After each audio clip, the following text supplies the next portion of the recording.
So this might be part two. I don't know what happened with the other recording, but we're gonna just probably do these in two parts. So that's the discussion at the Eight of Water. So I was just saying that, you know, part of what this card might be representative of too is that, I'm not going to knock over all of these cups. I'm not scrapping the whole deal, but I need to go and do something else for a different for an amount of time. And again, this is spiritual and emotional growth. So, you know, we grow in in any regard. If we keep driving after something in a particular way, it's going to get stagnant, even if you're actively working on it.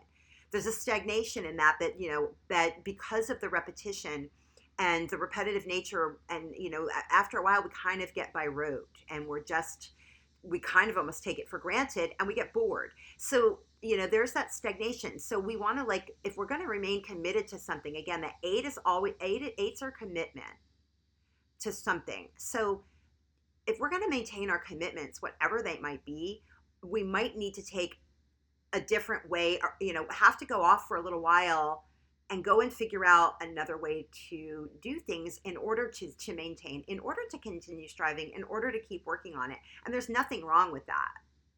People often think, oh, if I take a break, then it's all going to fall apart. That's not true. And that, none of these cups are tipped over. He's just going to a different part. So again, awakening. So looking at things from a different perspective, a temporary standstill. It's important to be yourself. So this is typically the judgment card in the traditional tarot. And judgment is, creating a balance. So this is like waking up to something. Like sometimes we have to wake up and look at things from a different perspective in order to know that we can step away from something and it not be a fearful thing.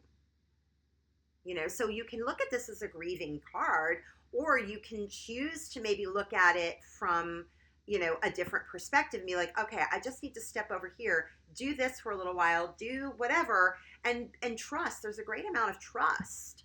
So, whereas the Knight of Water comes in, this is a card that typically would indicate, some sort of the energy of court cards typically represent an individual in your life, or a particular, a person who represents this kind of energy. And a knight is always somebody with flair, right?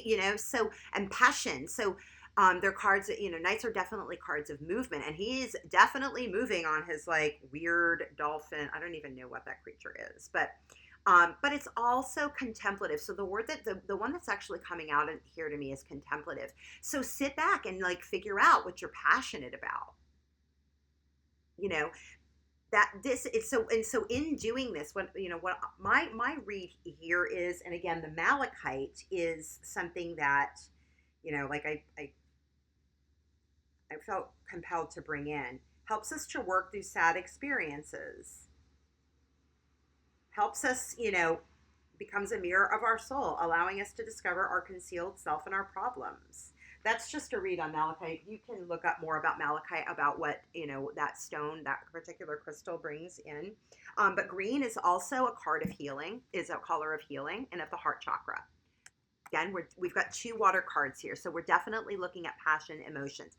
Taking time out, taking a different approach to figure out what it is that you really want, where your passion is, and how to not only, come in with the Knight of Cups. Like typically the Knight of Cups can be, if it comes up, it's very superficial meaning is that it's something of an in and out, like here today, gone tomorrow, like very one night stand-ish kind of.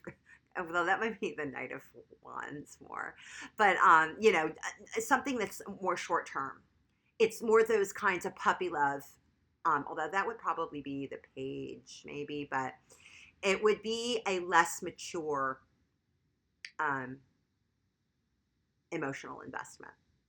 Whatever that might mean for you. It could be a person. It could be work, because we are emotionally invested in the work that we do. Emotionally invested in the places where we live. Things like that.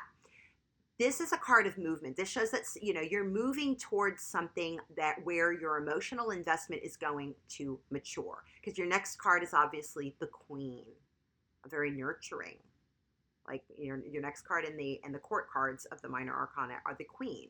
So if we're talking about card progressions, you're moving into something where you're wanting a more mature, expression of how you're going, where you're going to invest your emotions and how you're going to invest them, and just something that is going to offer you some kind of development. And that's kind of what I'm reading here in this entire reading. And again, I'll turn these around so we see them in order, and even the malachite, which I brought in. So I don't know what day this is reading is for. I'm going to post it tonight. Tonight's Friday, and it's obviously going to be in 2 parts. But that's the reading. I hope you enjoyed it. If you have any questions, definitely, I'm going to try to post this on social media. It's been a while since I've done that, so I don't know how I'm going to get it out there.